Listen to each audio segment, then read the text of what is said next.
सोचो एक पल के लिए, अगर आज रात कोई तुम्हारे घर में घुस आए, तुम्हारी संपत्ति छीन ले, तुम्हें अपना नौकर बना ले और कहे कि ये सब तुम्हारी भलाई के लिए है, तो तुम क्या करोगे? यही हुआ था इस देश के साथ, लेकिन इस देश ने झुकने से इनकार किया। ये कहानी है उस संघर्ष की जो 200 साल तक चला, उस आग की जो करोड़ों दिलों में सुलगती रही, उन शहीदों की जिन्होंने अपनी जान देकर हमें सांस लेने का हक दिलाया। ये कहानी है भारत की आजादी की। लेकिन हर बार की तरह कहानी यहीं खत्म नहीं हुई मेरी जान। आज मैं तुम्हें उस पूरे सफर में ले जाऊंगा, शुरू से आखिर तक। बात उस वक्त की है जब भारत सोने की चिड़िया कहलाता था। 17वीं सदी का भारत, मुगल सल्तनत का आखिरी दौर। देश में दौलत थी, बाजार थे, व्यापार था। हिंदुस्तान की रेशम, मसाले और हीरे पूरी दुनिया में मशहूर थे। यूरोप के व्यापारी इस सोने की खान तक पहुंचना चाहते थे और इसी लालच में सन 1600 में इंग्लैंड की महारानी एलिजाबेथ प्रथम ने एक कंपनी को इजाजत दी भारत से व्यापार करने की। नाम था उसका ईस्ट इंडिया कंपनी। ये बस एक व्यापारिक कंपनी थी, कुछ अंग्रेज व्यापारी, कुछ जहाज और मसालों की तलाश। लेकिन तुम जानते हो ना, लालच की कोई सीमा नहीं होती। 1608 में अंग्रेजों का पहला जहाज सूरत के बंदरगाह पर लगा। मुगल बादशाह जहांगीर ने उन्हें व्यापार करने की इजाजत दी। बदले में कंपनी ने कुछ उपहार दिए, कुछ वादे किए और यहीं से शुरू हुई एक बहुत बड़ी चाल। कंपनी धीरे धीरे भारत में अपनी जड़ें जमाने लगी। सूरत, मद्रास, बॉम्बे, कलकत्ता, एक एक करके कंपनी ने अपनी चौकियां बना ली। और फिर आया वो मोड़ जिसने इतिहास बदल दिया। 1757 पलासी का युद्ध, बंगाल के नवाब सिराजुद्दौला और ईस्ट इंडिया कंपनी के बीच एक ऐसी लड़ाई जो असल में लड़ाई से पहले ही खत्म हो चुकी थी। कंपनी ने नवाब के अपने सेनापति मीर जाफर को पैसों का लालच दिया और मीर जाफर ने अपने ही नवाब के साथ गद्दारी की। युद्ध के मैदान में जब तोपें गरजी, तब मीर जाफर की सेना चुपचाप खड़ी रही। सिराजुद्दौला हार गए और उस दिन के बाद बंगाल ईस्ट इंडिया कंपनी के हाथों में आ गया। ये बस एक राज्य नहीं था, ये एक शुरुआत थी। अगले कुछ दशकों में कंपनी ने एक एक करके पूरे भारत को अपने पंजों में जकड़ लिया। टीपू सुल्तान, जो अंग्रेजों को शेर जैसी चुनौती देते थे, 1799 में श्रीरंगपट्टनम की लड़ाई में शहीद हो गए। उनकी आखिरी बात थी, गीदड़ की 100 साल की जिंदगी से शेर की एक दिन की जिंदगी बेहतर है। मराठा साम्राज्य जो एक वक्त पूरे भारत में फैला था, टुकड़ों में बट गया। अवध, हैदराबाद, पंजाब, एक एक करके सब ढहते गए और कंपनी ने एक ऐसा हथियार चलाया जो तलवार से भी ज्यादा धारदार था। नाम था डॉक्ट्रिन ऑफ लैप्स। मतलब ये था कि अगर कोई राजा बिना बेटे के मर जाए तो उसका राज्य कंपनी का हो जाएगा। राजाओं की गोद ली हुई संतानें भी नहीं गिनी जाएंगी। झांसी की रानी लक्ष्मीबाई के पति गंगाधर राव ने एक पुत्र गोद लिया था, लेकिन जब वो चल बसे तो अंग्रेजों ने कहा, ये गोद लिया हुआ बेटा राजा नहीं बन सकता, झांसी अब हमारी है। लेकिन रानी लक्ष्मीबाई ने एक बात कही जो आज भी हवाओं में गूंजती है, मैं अपनी झांसी नहीं दूंगी। और फिर आया वो तूफान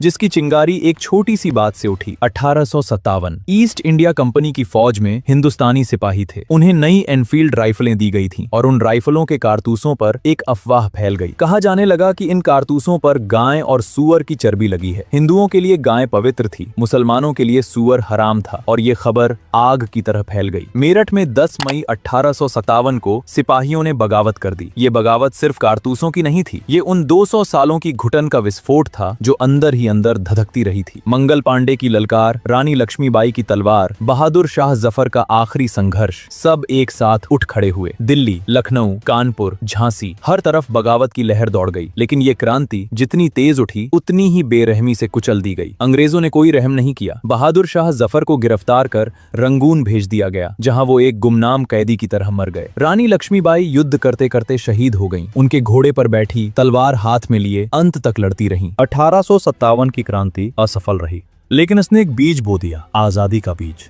1857 के बाद ब्रिटिश सरकार ने सीधे भारत की बागडोर अपने हाथ में ले ली। कंपनी खत्म हो गई। अब भारत ब्रिटिश क्राउन का ताज का हीरा बन गया था। और इसी दौर में भारत में एक नई पीढ़ी जन्म ले रही थी, पढ़ी लिखी, जागरूक और सवाल पूछने वाली। 1885 में भारतीय राष्ट्रीय कांग्रेस की स्थापना हुई। शुरुआत में ये बस एक मंच था जहां भारतीय नेता अंग्रेजों से विनम्र निवेदन करते थे, लेकिन धीरे धीरे ये आवाज बुलंद होने लगी। बाल गंगाधर तिलक ने कहा, स्वराज मेरा जन्मसिद्ध अधिकार है और मैं इसे लेकर रहूंगा। लाला लाजपत राय, बिपिन चंद्र पाल, इन लाल बाल पाल की तिकड़ी ने देश में एक नई आग जलाई। 1905 में बंगाल विभाजन के खिलाफ स्वदेशी आंदोलन शुरू हुआ। लोगों ने विदेशी कपड़े जलाए, अंग्रेजी सामान का बहिष्कार किया। ये आंदोलन एक संदेश था, हम झुकने वाले नहीं। और फिर इस धधकती हुई धरती पर दक्षिण अफ्रीका से एक इंसान वापस लौटा, एक पतला दुबला, चश्मा लगाए, सादे कपड़ों में, मोहनदास करमचंद गांधी। 1915 में जब गांधी भारत आए तो वो पहले से ही दक्षिण अफ्रीका में अपनी पहचान बना चुके थे। वहां उन्होंने एक हथियार खोजा था जो दुनिया ने पहले कभी नहीं देखा था। सत्याग्रह, सच्चाई की ताकत। गांधी का मानना था कि अंग्रेजों को उनके ही नैतिक सिद्धांतों से हराया जा सकता है, बिना हिंसा के, बिना तलवार उठाए। भारत आकर गांधी ने पहले इस देश को समझा, गांव-गांव घूमे, किसानों की तकलीफें देखी, मजदूरों का दर्द महसूस किया। 1917 में चंपारण, बिहार के नील किसान जिन्हें अंग्रेज जमींदार जबरदस्ती नील उगवाते थे, गांधी वहां गए, सत्याग्रह किया और अंग्रेजों को झुकना पड़ा। ये पहली जीत थी और इसने पूरे भारत को बता दिया कि गांधी कोई साधारण नेता नहीं है। 1919 जलियांवाला बाग। अमृतसर में एक बगीचे में हजारों लोग जमा हुए थे। बैसाखी का त्योहार था। महिलाएं, बच्चे, बूढ़े सब एक साथ। और तभी जनरल डायर ने आदेश दिया। गोलियां चलने लगी। निकलने का रास्ता नहीं था। लोग कुएं में कूदने लगे। कितनी जाने गईं, ये आज भी सही से नहीं जाना जा सका। पर उस दिन जो खून बहा उसने हर भारतीय का दिल बदल दिया। रविंद्रनाथ टैगोर ने अंग्रेजों की दी हुई नाइटहुड की उपाधि वापस कर दी। जलियांवाला बाग ने यह साफ कर दिया कि अंग्रेज कभी भारतीयों के दोस्त नहीं थे और गांधी के दिल में कुछ और पक्का हो गया। 1920 में गांधी ने असहयोग आंदोलन शुरू किया। नारा था, अंग्रेजी सरकार से असहयोग करो, स्कूल छोड़ो, सरकारी नौकरियां छोड़ो, अदालतों का बहिष्कार करो, विदेशी कपड़े जलाओ। लाखों लोग उठ खड़े हुए। वकील, शिक्षक, व्यापारी सबने अपनी सुविधाएं छोड़ दी। और तब ऐसा लग रहा था कि अंग्रेज टिक नहीं पाएंगे। लेकिन 1922 में चौरी चौरा में भीड़ ने एक पुलिस थाने में आग लगा दी। 22 पुलिस वाले मारे गए और गांधी ने आंदोलन वापस ले लिया। पूरा देश हैरान था। नेता नाराज थे, लेकिन गांधी का कहना था, हिंसा के रास्ते पर चलकर हम वही बन जाएंगे जिनसे हम लड़ रहे हैं। इसी दौर में भगत सिंह, चंद्रशेखर आजाद और उनके साथी एक अलग रास्ते पर थे। जहां गांधी अहिंसा में विश्वास रखते थे, वहीं ये नौजवान मानते थे कि जुल्म का जवाब जुल्म की भाषा में दिया जाना चाहिए। 1919 के जलियांवाला बाग हत्याकांड के वक्त भगत सिंह महज 12 साल के थे। उन्होंने उस बगीचे की मिट्टी अपनी मुट्ठी में उठाई और कसम खाई कि इस खून का बदला लेंगे। 1929 में भगत सिंह और बटुकेश्वर दत्त ने दिल्ली की असेंबली में बम फेंका। मारने के लिए नहीं, बहरी सरकार को सुनाने के लिए। बहरों को सुनाने के लिए धमाका करना पड़ता है। पकड़े गए, मुकदमा चला और 23 मार्च 1931 को भगत सिंह, राजगुरु और सुखदेव को फांसी दे दी गई। 1930 गांधी एक और अनोखे विचार के साथ आए, नमक। अंग्रेजों ने नमक पर कर लगा रखा था, एक ऐसी चीज पर जो हर इंसान की जरूरत है। 12 मार्च 1930 को गांधी अपने 78 साथियों के साथ साबरमती आश्रम से निकले। पैदल 390 किलोमीटर का सफर 24 दिन चलते रहे। जैसे जैसे वो आगे बढ़ते गए, लोग जुड़ते गए, हजारों लोग। 6 अप्रैल 1930 को डांडी पहुंचकर गांधी ने समुद्र का पानी उठाया और नमक बनाया। एक छोटी सी मुट्ठी नमक, लेकिन इस मुट्ठी ने ब्रिटिश साम्राज्य की नींव हिला दी।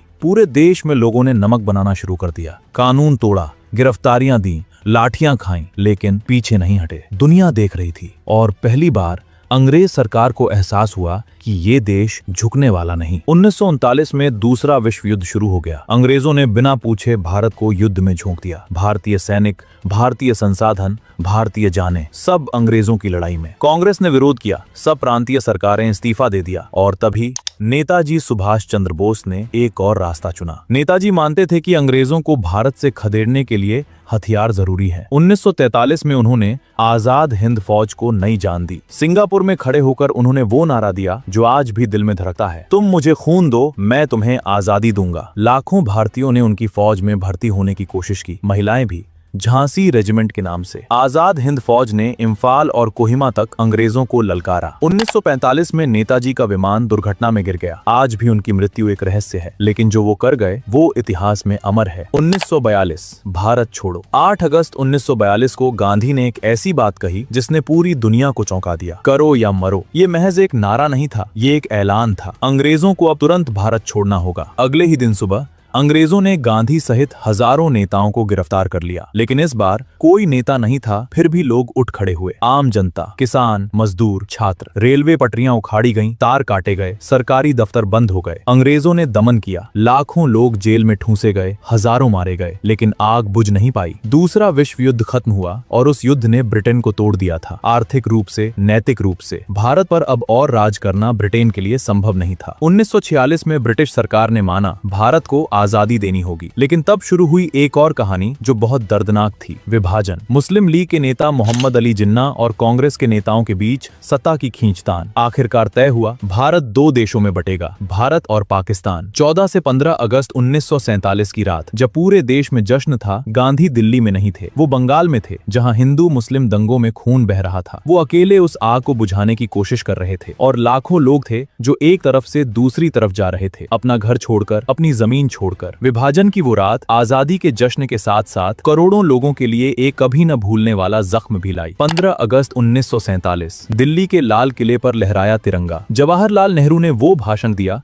जो दुनिया के इतिहास में सबसे यादगार भाषणों में से एक है। आधी रात के वक्त जब दुनिया सो रही होती है, भारत जीवन और आजादी की नींद से जागेगा। उस रात करोड़ों दिलों में एक साथ खुशी और आंसू थे। खुशी 200 साल की गुलामी के बाद आजादी की, आंसू उन लाखों शहीदों के लिए जो ये दिन देखने के लिए जी नहीं सके। मंगल पांडे जो फांसी पर चढ़ गए, रानी लक्ष्मीबाई जो युद्ध के मैदान में शहीद हुई, नेताजी जिनका सपना अधूरा रह गया, और वो लाखों अनजाने चेहरे जिनका नाम इतिहास की किताबों में नहीं लिखा। उन सब के बलिदान का फल था वो तिरंगा जो 15 अगस्त 1947 को लाल किले पर लहराया। और आज हम उस आजादी में सांस ले रहे हैं जिसके लिए करोड़ों लोगों ने सब कुछ दांव पर लगाया। जब तुम सुबह उठते हो और बिना किसी डर के अपने विचार बोल सकते हो, ये आजादी है। जब तुम किसी भी धर्म को मानते हो, किसी भी भाषा में बोलते हो, ये आजादी है। जब तुम वोट करते हो, अपना नेता चुनते हो, ये आजादी है। ये सब मुफ्त नहीं मिला, इसकी कीमत चुकाई गई है, लहू से, जवानी से, जिंदगियों से। तो हमारी जिम्मेदारी है कि हम इस आजादी की कद्र करें, इसे मजबूत बनाएं, और जब भी कोई इसे कमजोर करने की कोशिश करे, हम उठ खड़े हों। क्योंकि आजादी तब तक ही रहती है जब तक उसकी हिफाजत करने वाले लोग होते हैं। ये देश उन लोगों ने नहीं बनाया जो बस जी लिए, इसे बनाया उन्होंने जो इसके लिए जिए। अगर ये कहानी तुम्हारे दिल को छू गई हो, अगर इन शहीदों की कुर्बानी ने तुम्हारी आंखें नम की हों, तो इस वीडियो को लाइक करो। ये लाइक बस एक क्लिक नहीं है, ये उन शहीदों को एक श्रद्धांजलि है। और अगर तुम चाहते हो कि ऐसे ही इंस्पायरिंग और अनटोल्ड किस्से तुम तक पहुंचते रहें, तो इस चैनल को सब्सक्राइब करो। भारत माता की जय।